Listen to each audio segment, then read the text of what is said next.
দেখতে কিন্তু একদম ডিমের মতো লাগছে, কিন্তু এটা ডিম না, সম্পূর্ণ নিরামিষভাবে রান্না করা হয়েছে। নমস্কার বন্ধুরা, পিয়ালি লাইফস্টাইল উইথ ভিলেজ ফুডে সকলকে স্বাগত জানাচ্ছি। আশা করি তোমরা সবাই ভালো আছো আর আমিও ভালো আছি। তোমাদের সাথে আজকে একটা নতুন রেসিপি নিয়ে চলে এসেছি। দেখো এখানে বাঁধাকপি এনেছি, বাঁধাকপির উপরে দুটো পাতা আমি ফেলে দিয়েছি। ওই দুটো পাতা কিন্তু ভালো ছিল না। আজকে সম্পূর্ণ বাঁধাকপির একটা নতুন রেসিপি তোমাদের সাথে শেয়ার করব। ভিডিওটা স্কিপ করো না, স্কিপ করলে কিন্তু বুঝতে পারবে না। প্রথমে বাঁধাকপির এই গোড়াটা আমি কেটে ফেলে দিচ্ছি। এবার দেখো বাঁধাকপির থেকে একটা একটা পাতা আমি আলাদা করে নেব। এই পাতাগুলো কিন্তু আমি কাটবো না, খুব সাবধানে এই কাজটা করবে, পাতাগুলো যেন ছিঁড়ে না যায়। এরকম করে একটা একটা পাতা আমি আলাদা করে নিচ্ছি। বন্ধুরা এটা তোমরা সেদ্ধ করেও নিতে পারো, আমি এটা আগে এইভাবে করে নিয়ে তারপরে পাতাটা সেদ্ধ করব। বন্ধুরা এখানে একটা একটা করে আমি সব বাঁধাকপির পাপড়িগুলো দেখো এইভাবে ছাড়িয়ে নিয়েছি। অবশ্য তোমরা সাবধানে ছাড়িয়ে এইভাবে কিন্তু সুন্দর করে ছাড়িয়ে নেবে। এবার এই পাপড়িগুলো আমি ধুয়ে নিয়ে আসছি। দেখো একটা উনুনে কড়াই বসিয়ে দিয়েছি। কড়াইয়ের মধ্যে প্রথমে আমি জল দিয়ে দিলাম। এর মধ্যে আমি 1 চামচ লবণ দিয়ে দিলাম। প্রথমে আমি লবণটা জলের সাথে নেড়ে চেড়ে এইভাবে মিশিয়ে নিচ্ছি। বাঁধাকপি তো অনেকে অনেক রকমভাবে খেয়েছেন, আজকে এইভাবে খেতে পারেন, খেতে কিন্তু দুর্দান্ত হয়েছিল। এখানে দেখো জলের সাথে লবণটা ভালো করে নেড়ে চেড়ে মিশিয়ে নিয়েছি। এবার এখানে যে বাঁধাকপিগুলি ছাড়িয়ে রেখেছিলাম, বাঁধাকপিগুলি আমি পরিষ্কার জল দিয়ে ধুয়ে নিয়েছি। এবার একটা একটা করে এই বাঁধাকপির পাপড়িগুলো আমি দিয়ে দিলাম।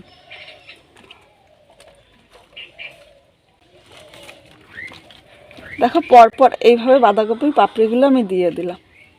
এর মধ্যে আর সামান্য একটু জল লাগবে, উপর দিয়ে আবার জল দিয়ে দিলাম।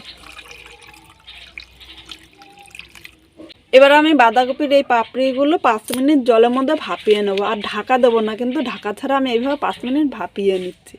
এটা ভাপিয়ে নেওয়ার একটাই কারণ হলো, লবণ দিয়ে বাঁধাকপিটা ভাপালে এখনও কিন্তু বাঁধাকপিতে প্রচুর পরিমাণে সার, ওষুধ, কীটনাশক ব্যবহার করা হয়, তাহলে কিন্তু সেই জীবাণুটা নষ্ট হয়ে যাবে। তোমরা বাঁধাকপি বা ফুলকপি রান্না করার আগে এইভাবে একটু ভাপিয়ে নেবে, তাহলে কিন্তু এর মধ্যে আর জীবাণুটা থাকবে না। আর এই সময় কিন্তু প্রচুর পরিমাণে সার ব্যবহার করা হয়। এটা 5 মিনিট ভাপিয়ে নিচ্ছি। এর মধ্যে একটা মশলা রেডি করে নিচ্ছি। এখানে একটা আমি টিফিন বাটি নিয়ে নিয়েছি। এবার এর মধ্যে 2 চামচ বেসন নিলাম, অল্প হলুদ দিলাম, স্বাদ অনুযায়ী লবণ দিলাম, 1/2 চামচ এরকম একটু লাল লঙ্কার গুঁড়ো দিলাম। এটা কিন্তু ঝালের জন্যই দিয়েছি, তোমরা ইচ্ছে করলে এই জায়গায় কাঁচা লঙ্কাও দিতে পারো। এবার সব কিছু ভালো করে মিশিয়ে নিচ্ছি।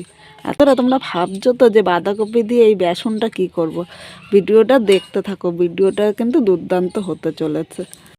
কিন্তু ভালো করে মিশিয়ে নিয়েছি। এবার এর মধ্যে অল্প জল দিয়ে দিলাম। জল দিয়ে আমি একটা ব্যাটার রেডি করে নিচ্ছি। আর সামান্য একটু জল লাগবে, জল দিয়ে দিলাম আর একটু। এবার মিহি একটা ব্যাটার আমি রেডি করে নিচ্ছি। তো তোমাদের মনে হচ্ছে না যে এত পাতলা ব্যাটার দিয়ে আমি কি করব? এটা কিন্তু সত্যি একটা অসাধারণ রেসিপি। এবার সব কিছু ভালো করে মিশিয়ে নিচ্ছি, যাতে বেসনটা দলা দলা পাকিয়ে না যায়। বন্ধুরা এখানে বেসনটা ভালো করে মিশিয়ে নিয়েছি। আর দেখো এখানে একটুও দলা দলা পাকিয়ে নেই। খুব সুন্দর করে এইভাবেই কিন্তু তোমরা মিশিয়ে নেবে। দলা দলা পাকিয়ে থাকলে কিন্তু একটুও ভালো লাগবে না। এবার এই ঢাকনি দিয়ে আমি আটকিয়ে নিলাম। এবার এই বাটিটা আমি এক সাইডে রেখে দিলাম। বন্ধুরা এখানে বাঁধাকপি পাতাগুলো আমি 5 মিনিট ভাপিয়ে নিয়েছি। আর এর থেকে কিন্তু খুব বেশি ভাপানোর প্রয়োজন নেই। আমি কিন্তু এখানে বাঁধাকপি পাতাগুলো খুব বেশি সেদ্ধ করব না। এবার দেখো এরকম আমি একটা ঝাঁঝরি নিয়েছি, এর মধ্যে পাতাগুলো নিয়ে নিলাম। তাহলে বাঁধাকপির এই পাতার মধ্যে যতটা জল থাকবে, জলটা কিন্তু পুরো পড়ে যাবে। এভাবে জল ছাড়িয়ে সব পাতাগুলো নিয়ে নিলাম। এবার পাতাগুলো এক সাইডে রেখে দিচ্ছি। এখানে দেখো কড়াইতে অনেকটাই জল আছে। এবার এর থেকে আমি কিছুটা জল কমিয়ে নিচ্ছি। দেখো এখান থেকে অনেকটাই জল কমিয়ে নিয়েছি। আর খুব বেশি জল রাখবো না, এখানে আমি অল্প জল রেখেছি, যাতে বাটিটা দেওয়ার পরে জলটা বাটির উপরে উঠে না যায়। এইভাবে আমি ঢাকা দিয়ে 5 মিনিট বাটিটা রেখে দিচ্ছি। 5 মিনিট পর তোমাদের দেখাচ্ছি। আর এর মধ্যে আমি একটা গুঁড়ো মশলা রেডি করে নিচ্ছি। গুঁড়ো মশলাটা করার জন্য এখানে আমি একটা বাটি নিয়ে নিয়েছি। তো আমি 1/2 চামচেরও কম একটু লাল লঙ্কার গুঁড়ো নিলাম। তোমরা ঝাল যেরকম খাবে সেই হিসাবে নিয়ে নেবে। আর 1/2 চামচ কাশ্মীরি লঙ্কার গুঁড়ো নিয়েছি। এটা কিন্তু ঝালের জন্য না, শুধুমাত্র কালারের জন্য। 1/2 চামচ হলুদ দিয়ে দিলাম, 1/2 চামচ জিরার গুঁড়ো দিলাম, চামচের থেকে কম ধনিয়ার গুঁড়ো দিলাম, স্বাদ অনুযায়ী লবণ দিয়ে দিলাম। সব কিছু মশলা প্রথমে এইভাবে মিশিয়ে নিচ্ছি। যে কোনো রান্নার আগে এইভাবে গুঁড়ো মশলাটা করলে গুঁড়ো মশলার স্বাদই কিন্তু আলাদা হয়। দেখো সব কিছু মিশিয়ে নিয়েছি। এর মধ্যে অল্প আমি জল দিয়ে দিলাম। জলের সাথে এইভাবে নেড়েচেড়ে মিশিয়ে নিচ্ছি। অবশ্যই মশলাটা ভালো করে মিশিয়ে নেবে যাতে দলা দলা না থাকে। এইভাবে দেখো নেড়েচেড়ে মশলাটা ভালো করে মিশিয়ে নিয়েছে, আর মশলার মধ্যে কিন্তু একটুও দলা দলা নেই। এইভাবে করে রাখলে কিন্তু একদম বাটা মশলার মতো স্বাদ আসে। এবার এই মশলাটা রেখে আমি একটা বাটা মশলা করে নিচ্ছি। বন্ধুরা, এখানে 3টে আমি কাঁচা পাকা লঙ্কা নিয়েছি আর আদা নিয়েছি। একসাথে আদা ও লঙ্কাটা আমি বেটে নিচ্ছি। আর এখানে আমি কাঁচা লঙ্কা নিয়েছি, তোমরা ইচ্ছা করলে শুকনো লঙ্কাও কিন্তু বেটে নিতে পারো, কিন্তু আমি শুকনো লঙ্কার গুঁড়ো দিয়েছি, তাই আলাদা করে শুকনো লঙ্কাটা বাটলাম না। দেখো এখানে মশলাটা আমার পুরো মিহি করে বেটে নিয়েছি, আর বাটা মশলার স্বাদই কিন্তু আলাদা। এবার এই মশলাটা আমি একটা বাটির মধ্যে তুলে নিচ্ছি। এদিকে দেখো আমার 5 মিনিট হয়ে গিয়েছে। এবার ঢাকনিটা আমি তুলে নিলাম। এবার আমি বাটিটা নামিয়ে নিলাম। এখানে আমি বাটিটা ঠান্ডা করে নিচ্ছি, গরম গরম কিন্তু খোলা যাবে না। আর এদিকে দেখো আমি পাতাগুলো নিয়ে নিলাম। এখানে কিন্তু পুরো জল ছাড়িয়ে নিয়েছি। দেখো সব পাতাগুলো এইভাবে নিয়ে নিলাম। বন্ধুরা, পাতার প্রথমে এই মোটা অংশটা আমি কিন্তু ফেলে দেবো, এটা থাকলে কিন্তু ভালো হবে না। দেখো এইভাবে আমি মোটা অংশটা ফেলে দিয়ে শুধু পাতাটা নিয়ে নিলাম। এইভাবে আমি সবকটা পাতারই করে নিচ্ছি। আর একটা পাতাকে আমি 2 পিস করে নিচ্ছি। দেখো এইভাবে আমি সবকটা পাতা করে তোমাদের আবার দেখাচ্ছি। তো এখানে সবকটা পাতা হয়ে গিয়েছে। এবার আমি টিফিন বাটিটা খুলে নিচ্ছি। টিফিন বাটিটা এখনও খুব গরম, তাই আমি একটা গামছা ছেঁড়া নিয়ে নিলাম। এটা দিয়ে আমি বাটিটা খুলে নিচ্ছি। বন্ধুরা, বাটিটা খুলে নিয়েছি, আর দেখো এটা কিন্তু ভাপিয়ে নেওয়ার পরে এরকম হয়ে গিয়েছে। এবার গরম গরমই আবার আমি চামচ দিয়ে একটুখানি নেড়ে নিলাম। এইভাবে গরম গরমই কিন্তু চামচ দিয়ে নেড়ে নিয়ে বাঁধাকপি অনেকভাবে রান্না করেছে, একবার এইভাবে রান্না করে দেখতে পারো, খেতে কিন্তু দুর্দান্ত হয়। এভাবে চামচ দিয়ে আমি নেড়ে চেড়ে মিশিয়ে নিয়েছি। এবার আমি এটা কিন্তু খুব তাড়াতাড়ি করতে হবে, কারণ এটা ঠান্ডা হয়ে গেলে কিন্তু শক্ত হয়ে যাবে, তখন হবে না। থালার মধ্যে একটা বাঁধাকপির পাতা নিয়েছি, আর এইভাবে আমি চামচ দিয়ে পুরো বাঁধাকপির পাতার মধ্যে লাগিয়ে নিলাম। বন্ধুরা, অবশ্যই তোমরা কিন্তু গরম গরম করো, ঠান্ডা হয়ে গেলে শক্ত হয়ে যাবে, তখন কিন্তু করতে খুব অসুবিধা হবে। এভাবে চামচ দিয়ে আমি পুরো বাঁধাকপির মধ্যে লাগিয়ে নিলাম। এবার এটা আমি রোলের মতো করে নিচ্ছি। দেখো এটা আমি রোলের মতো করে নিলাম। এবার এই মাথাটা এইভাবে আমি মুড়ে দিলাম। আর এখানে যেহেতু বেসন দেওয়া, খুব সহজেই কিন্তু লেগে যাচ্ছে, আলাদা করে কিন্তু আর লাগাতে হচ্ছে না। এইভাবে আমি সব কয়টা পাতা করে নিচ্ছি। তোমাদের আর একটা পাতা আমি করে দেখাচ্ছি। এখানে একটু বেসন নিয়ে নিলাম, আর বেসন দিয়ে এইভাবে ভালো করে আমি লাগিয়ে নিলাম পুরো বাঁধাকপির পাতার মধ্যে। কিন্তু গরম গরম থাকতেই করতে হবে। দেখো এটা কিন্তু ঠান্ডা হয়ে যাচ্ছে, আর প্রতিটা তো করে তোমাদের দেখাতে পারবো না, তাই এই দুটো করে দেখালাম। এখানে দেখো ভালো করে লাগিয়ে নিয়েছি। এবার এইভাবে আমি রোল করে নিলাম। এবার 2 মাথা এইভাবে আমি আটকিয়ে দিলাম। দেখো বন্ধুরা, খুব সহজেই কিন্তু করতে পারছো। এভাবে আমি সব কটা করে তোমাদের দেখাচ্ছি। বন্ধুরা, এখানে এইভাবে আমি দেখো সবগুলো তৈরি করে নিয়েছি, আর এটা দেখে দারুণ লাগছে না? একটা রোলের মতো, একদম নতুন একটা খাবার কিন্তু।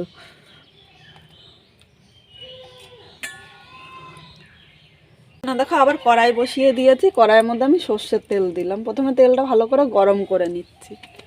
গরম হয়ে গিয়েছে। এবার এর মধ্যে সামান্য আমি হলুদ দিয়ে দিলাম। হলুদটা তেলের সাথে নেড়ে চেড়ে এবার মিশিয়ে নিচ্ছি। হলুদটা নেড়ে চেড়ে মিশিয়ে নিয়েছি। এবার বাঁধাকপির রোলগুলো আমি একটা একটা তেলের উপরে দিয়ে দিলাম।